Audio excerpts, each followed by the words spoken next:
अहो आणते पाणी आणते म्या.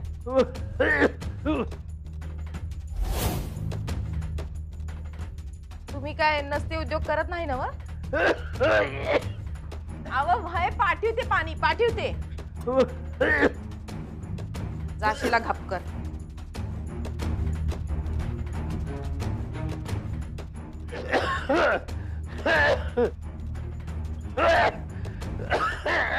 अरे देवा, खरंच खोकला झालाय की तुम्हाला? वाटलं नाटक करायला. आणते पाणी आणते.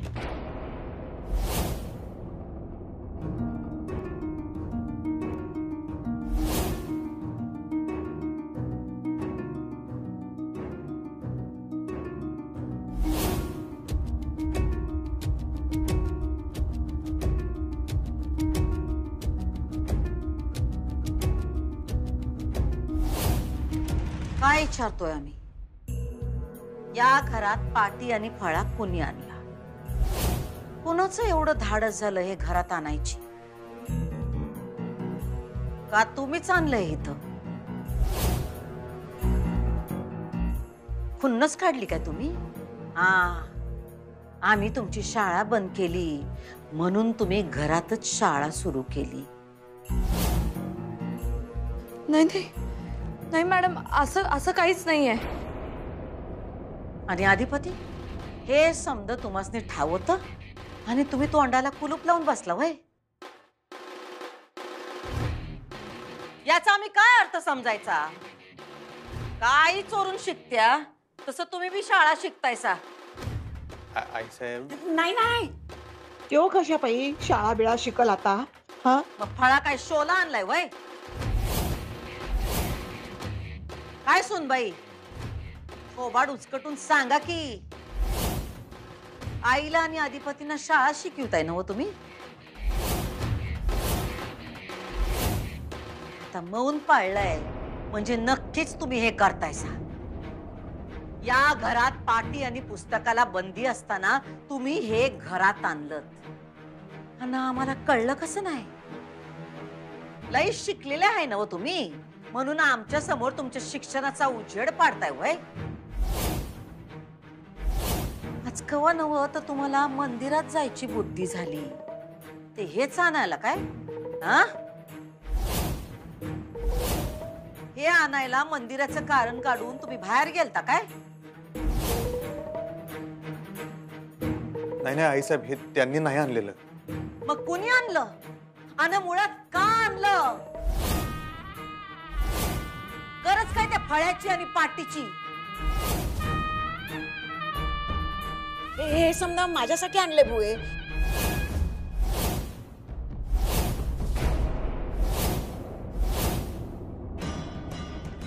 तुझ्यासाठी म्हणजे? मी सुनबाईला म्हणलं मला शिकव. काय बोलतेस तू? डोकं ताळ्यावर आहे का तुझं? तुला कशा पाय शिकायचंय? अगं मला पोथी वाचायला शिकायची होती म्हणून सुनबाईला म्हणलं मला थोडं थोडं शिकव. तुला काय आम्ही येडे वाटतोय काय?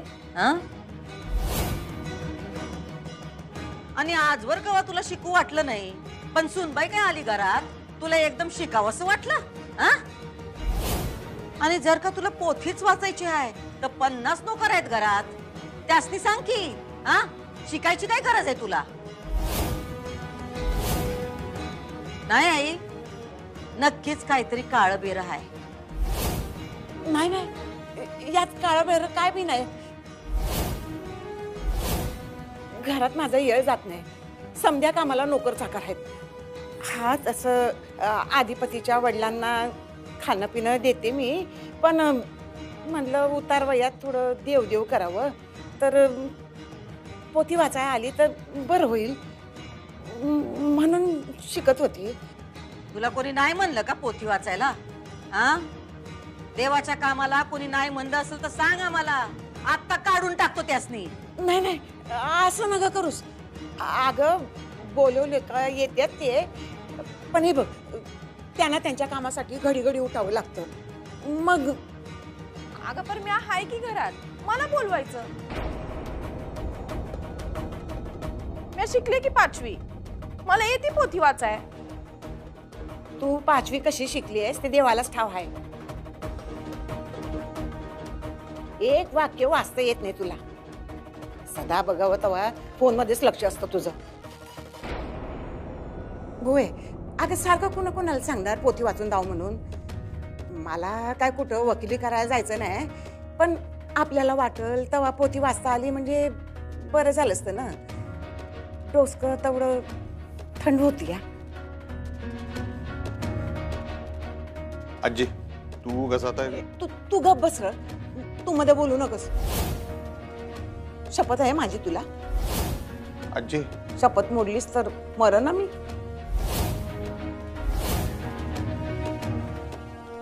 होय होय, अगं विश्वास ठेव माझ्यावर. मी सुनबाईला म्हणत होते मला शिकव म्हणून, पण मला शिकवायला तयारच नव्हती. मीच तिला आग्रह केला की मला थोडं थोडं वाचायला शिकव म्हणून. मामासनी का बोलली नाहीस हे? हा, बाकी ते सगळ्या गोष्टी सांगत असतेस. मला माहित होतं तुला आवडणार नाही ते. मग ते आम्हाला चालणार भी नाही हे माहित नव्हतं. आणि काय अधिपती, तुम्ही पण ह्यात सामील होता काय? नाही नाही, आई तू ह्यांना बोलू का देत नाहीस? आता अगं तूच म्हणलीस ना व मध्ये मध्ये बोलू नका म्हणून, तुम्ही यात पडू नका म्हणून. पण आता आम्ही बोलतोय ना व त्यांच्याशी. काय अधिपती, तुम्हाला हे समज माहित नव्हतं काय? हा आईसाहेब अगं नाही, त्याला आताच कळलं इथं आल्यावर. हा,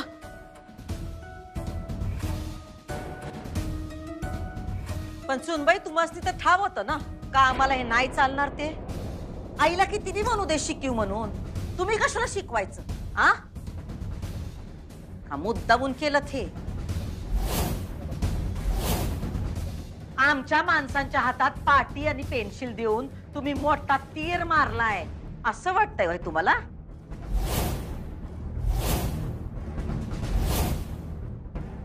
आमच्या घरात पाटी फळा आणून मोठे झेंडे काढले होय तुम्ही.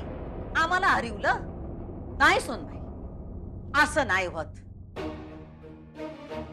आणि एक गोष्ट तर आम्ही मान्य केली पाहिजे, वाटलं होतं त्यापेक्षा लयच आतल्या गाठीच्या निघाल्या हो तुम्ही. आम्ही हलक्यात घेतलं तुम्हासनी, काना डोळा केला, चुकलं आमचं. पण एक चूक आम्ही दुसऱ्यांदा करत नाही.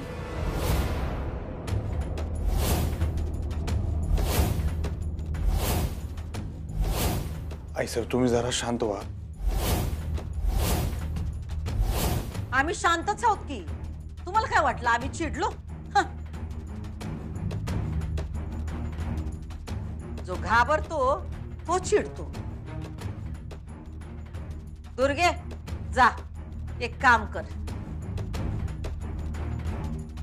काय ग सुनबाई, तुला हे समजा माहित नाही?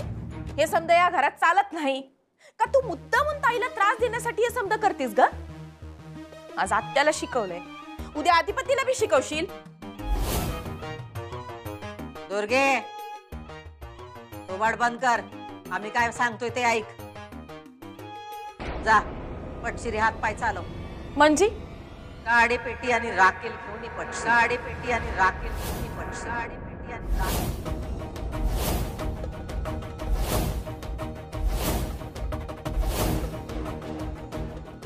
कशाला?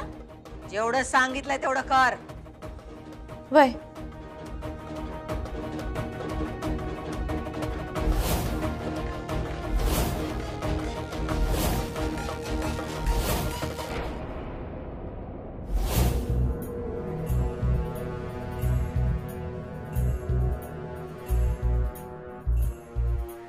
भुवे, राखेल बिकेल कशा पायी?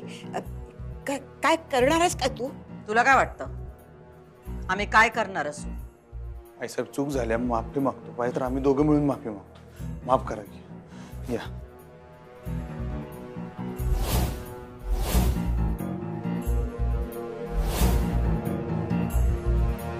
या की.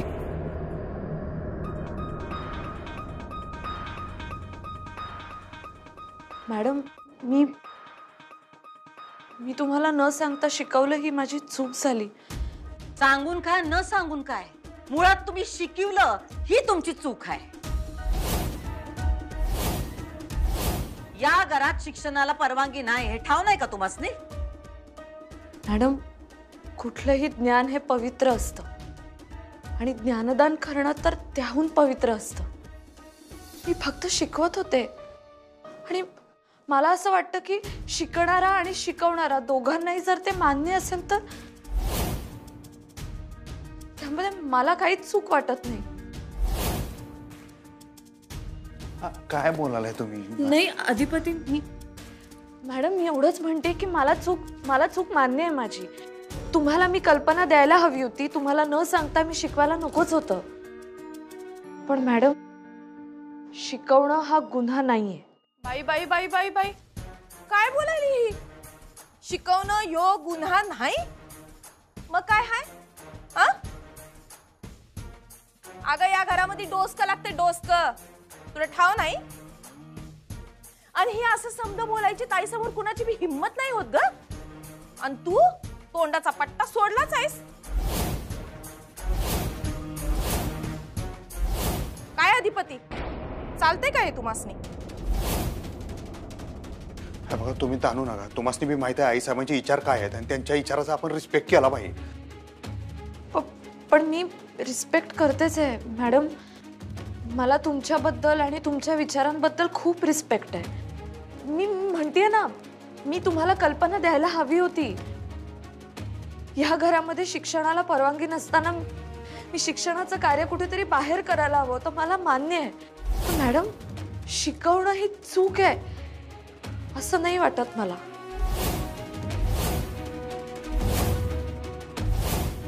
बाहेर कुठेतरी म्हणजे आता या घरच्या सुनबाई हायसा तुम्ही, कुठची मास्तरीन नाही. आणि तुम्ही जेव्हा लग्न करून या घरात आलात तेव्हाच तुम्ही मान्य केलं की शिक्षण नाही अक्कल महत्वाची. सुनबाई तुमची शाळा सुटली आणि पाटी फुटली हे मान्य करा आणि गप्प बसा.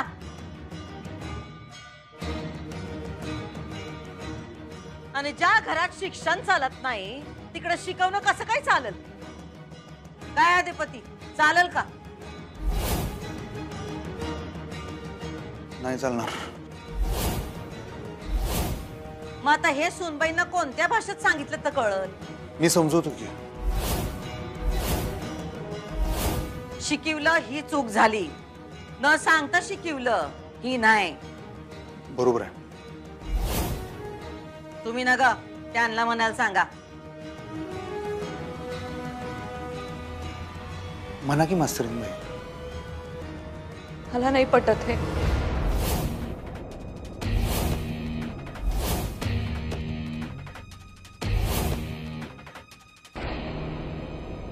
या घरात राहायचं असेल तर तसं म्हणावं लागल आणि वागावं लागल, नाहीतर काय? घर सोडावं लागल. शिकणारीला आणि शिकवणारीला पण, दोघींना पण.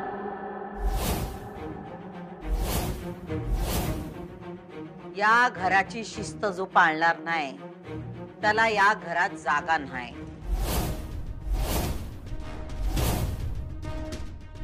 तुम्ही कशाला ताणालाय आता? तुम्हाला माहित होतं का नाही हे? आता इशा हार्ड करू नका. तुम्ही माफी मागा, सोडा. तुमचा नाही आजीचा तरी विचार करा. आजी या वयात बाहेर कुठं जाण? तुम्ही माफी मागा मास्तरीन बाई. विचार कुठं करता येतो त्यासनी? नाहीतर त्यांनी हे कांड केलंच नसतं की. सुनबाई सुनबाई माझ्यासाठी माफी माग. चुकलं मन. आजी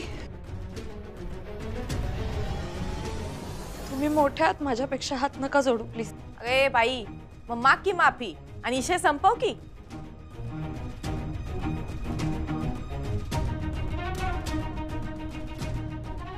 चुकलं माझं. काय चुकलं? मी शिकवलं ते. मोठ्यानं बोला, मुळमुळू नग. आधी बोला मग रडा. शिकवलं ते. शिकवलं तर काय? चुकलं. हा? चुकलं. मोठ्यानं बोला. चुकलं. अजून मोठ्यानं. चुकलं. जेवला नाही काय तुम्ही? माझं चुकलं, मला माफ करा. काय चुकलं? शिकवलं ते चुकलं, मला माफ करा. अधिपती आपल्याकडे माफी कशी मागतात? हात जोडून का पाया पडून? पाया पडून मागतोय. तुम्ही कशा पायी मागताय? चूक तुम्ही नाही केली आणि सुनबाईनं काय मोठ्या माणसांच्या पाया पडायला कमीपणा वाटतो का लाज? का घरचे संस्कार नाहीत? तू गप ग. अधिपती, तुमची बायको जेव्हा वाचा वाचा बोलती तेव्हा दुर्गे ओबाड बंद कर. मालक आहेत ते घरचे, त्यांचा मान ठेवायचा.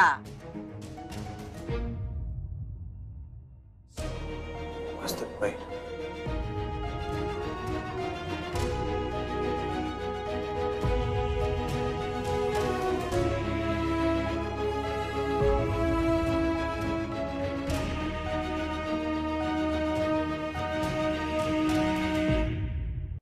उठा.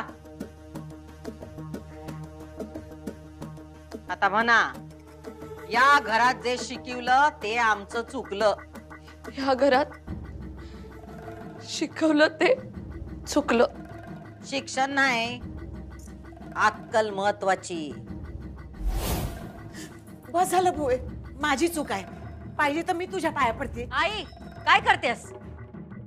काय अशी खुळेवानी वागतेस? भोये, चुकलं ना हो माझं. म्हणून तू आम्हाला दंडवत घालणार? अगं आई आहेस आमची, आमचं आयुष्य का कमी करतेस? आई बी चूक करते ना हो भोये. एक चूक सुधारायची म्हणून अजून एक चूक करू नगस. दुर्गे रॉकेल आण. मॅडम मी पुन्हा एकदा माफी मागते. सगळी चूक माझी आहे. तुम्ही नका ना मॅडम, असं नका करू प्लीज. मी चुकले. मी तुम्हाला न सांगता शिकवायला नको होतं मॅडम. प्लीज असं नका करू. काय करू नका? हे रॉकेल तुम्ही फळा नको ना मॅडम. प्लीज प्लीज प्लीज असं नका करू मॅडम. माझा जीव आहे त्या फळामध्ये. शिकवणं माझी पॅशन आहे हो. प्लीज असं नका करू ना मॅडम. मॅडम मी नाही करणार असं पुन्हा कधीच. आणि तुम्हाला दुखवावं म्हणून मी हे नाही केलं खरंच. माझा हेतू फक्त शिक्षण.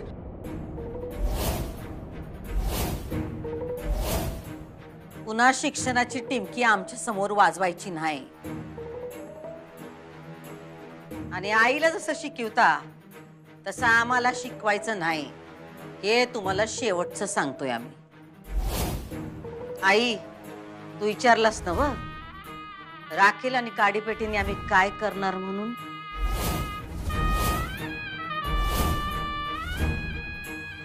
राख रांगोळी करणार आम्ही शिक्षणाची. दुर्गे मॅडम नको ना मॅडम प्लीज. मी माझं चुकलं. मी म्हणते ना मॅडम माझं चुकलं. मी पुन्हा असं नाही करणार मॅडम. प्लीज नका ना जाऊ मॅडम. प्लीज नको. सोड. ईशा हाड कराय नको आता. जाऊ दे की, माफ करा की आई साहेब. भोये अगं थांब ग. माझंच चुकलं. मला माहित होतं या घराला शिक्षणाचं वावड आहे, तरी मी शिकायला सुरुवात केली. चुकलं माझं. भोये नका असं करूस. मॅडम माझा जीव आहे या फळ्यात. प्लीज नका असं करू ना मॅडम. प्लीज माझं चुकलं. मी पुन्हा नाही करणार असं. एकदा ऐका ना मॅडम प्लीज. दुर्गे मॅडम नको ना प्लीज. मी मागे व्हायचं. तुमचं करून झालंय, आता आमची बारी आहे. हे बघून डोसक्यात तिडीक जाते आमच्या. याची राख केलीच पाहिजे. दुर्गे वत राखेल.